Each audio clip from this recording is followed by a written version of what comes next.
I was diagnosed in January of 2006. I was recently a single mother at that time, and I had two small sons, and it was scary. Obviously, being a single mother, I had to work through the chemo and radiation, and it was hard on my sons, seeing me with no hair. It's a new birthday to me. I've been a survivor for 7 years, and I just have a new lease on life. I really think a huge percentage of my recovery was coming to work every day.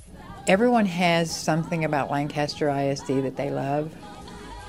For me, it was that year of the roughest journey I'd ever had. This family was awesome. They came to my home, they prayed by my bed, they sat by me through chemotherapy. This has made Lancaster very, very close to my heart. There's so many survivors in this district, and I like to think that I'm part of an extraordinary group of survivors.